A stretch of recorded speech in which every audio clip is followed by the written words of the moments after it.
Today we're going to make, or attempt to make, a carrying case for our Starlink with the kickstand, as well as the cable.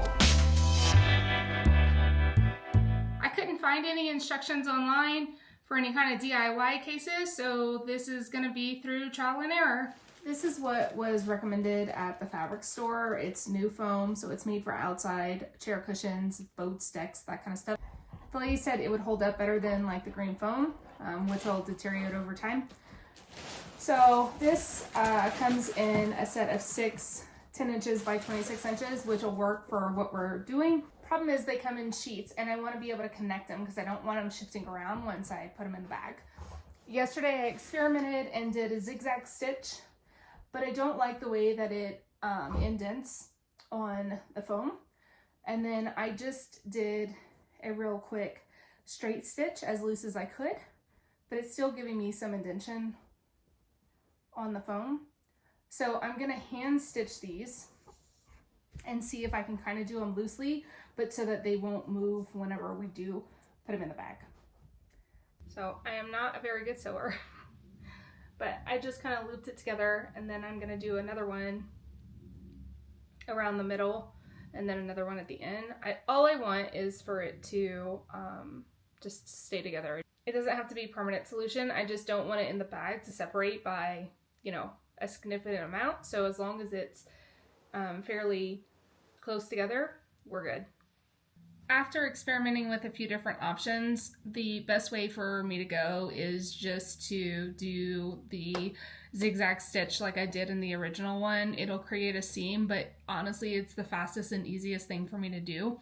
Everything else was super time consuming and not really holding it together. I tried tape, I tried glue, and I tried just kind of slip stitching it. And just because of the size and the material, this seems to be the better route. So I'm going to set my machine to zigzag, and then I'm going to have it the widest zigzag and the longest zigzag possible, which is still not very big, but that's what I'm going to go ahead and do.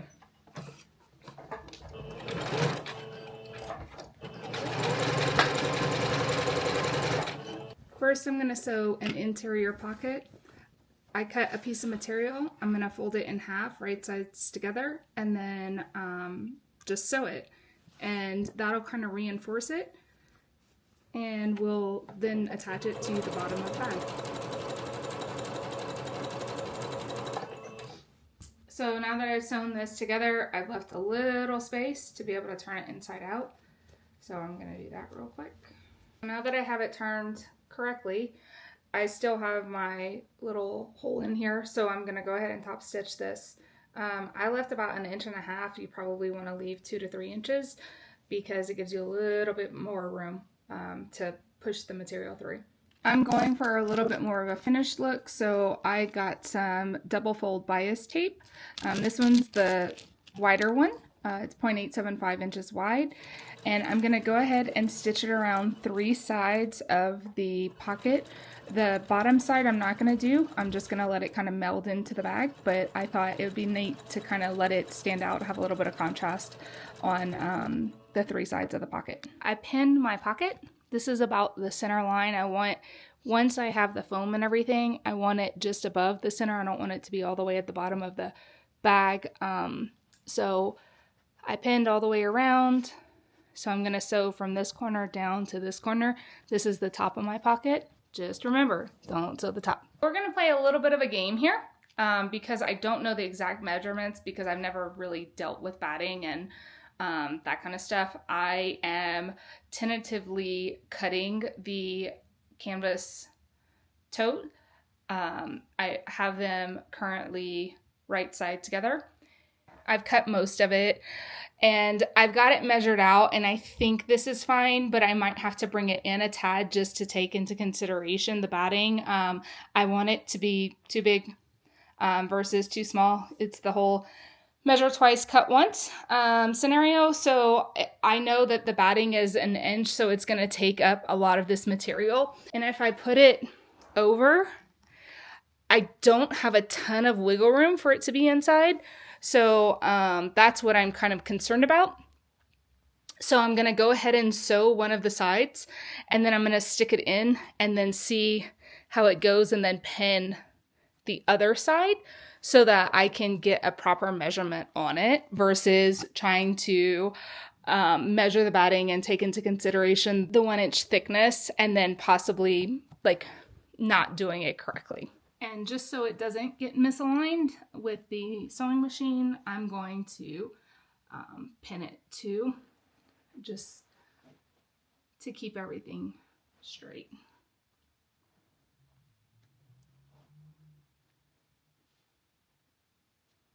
And while I'm pinning, I do want to note that I am cutting it too big, too tall as well, because I do want a little bit of a lip without the cushioning, but I want to also be able to play with the location of the pocket because I don't want it to go underneath the Starlink. I want to be able to access the pocket from the top and put the power cord in there. Now I'm just gonna sew the long side.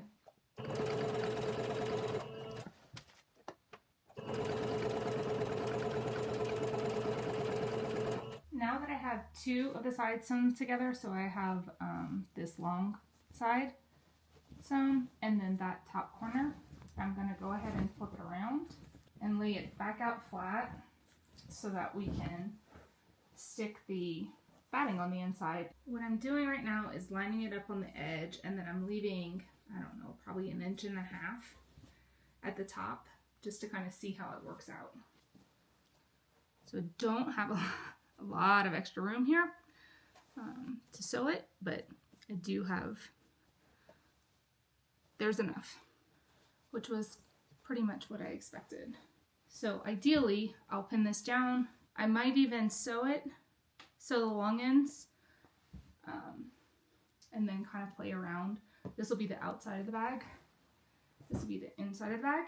This is the top of my pocket.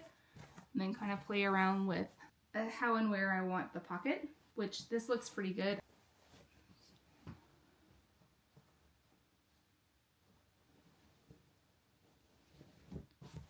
And now it's hitting just below the pocket. That's what I'm doing. It's a trial and error, but it'll be fine. This isn't gonna win any awards or anything like that, but I thought it might be helpful to other people who don't want to spend $300 on a homemade backpack.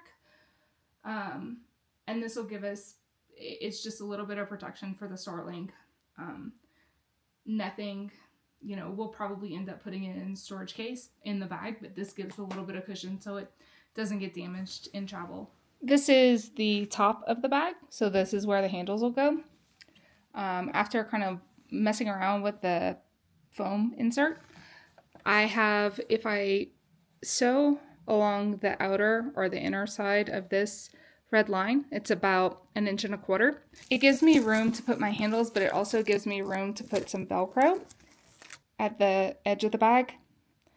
And then that, so the batting wouldn't be here, so I don't have to sew through that. I can just start the batting a little bit further down. I have my 3 sides sewn, so this side up the top and then all the way down.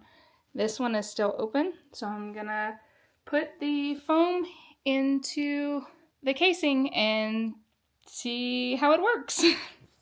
Wish me luck.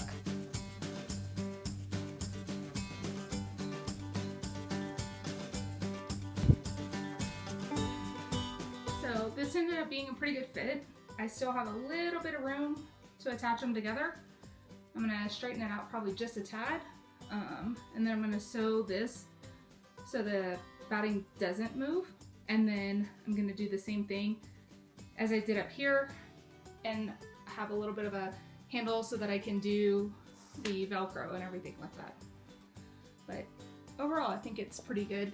The batting doesn't feel like it's gonna move around much, which is nice. I think we're looking pretty good, which is surprising since I didn't have a pattern or anything to work off of. Not really an advanced sewer. I'm very much a novice. I just sometimes like to make things with the help of a downward dog. Just like at the top, I'm gonna follow this red line, which is one of the reasons why I did get a flannel that was lined. I wanted something to be able to easily sew straight lines.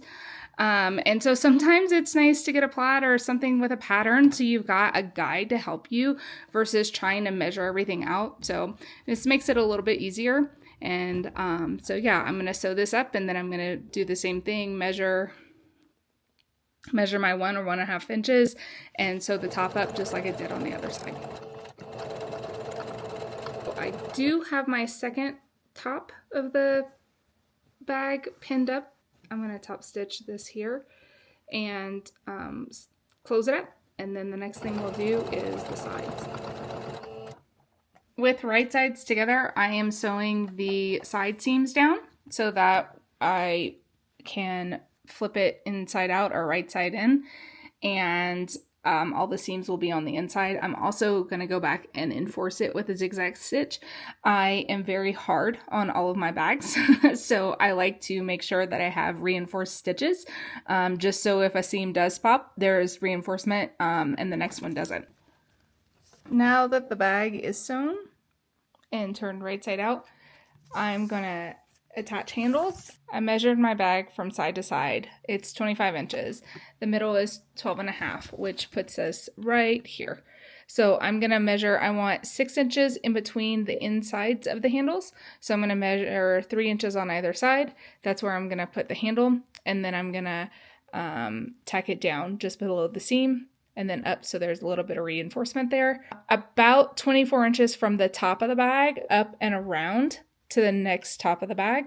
So it'll probably end up being about 27 or 28 inches total of handle, but that's what we're gonna do. Lastly, now that I have my handles in, I'm putting the Velcro, so that's what I'm gonna stitch down. Now for the moment of truth. The bag is for the Starlink, and then the pocket is for the cord. The router and everything else is going to go in the camper and kind of have a permanent spot.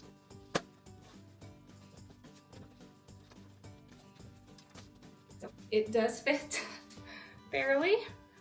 I did make it tight. In the pocket here is the cable, and then we've got the Velcro on top. All told, I spent about $40 on materials.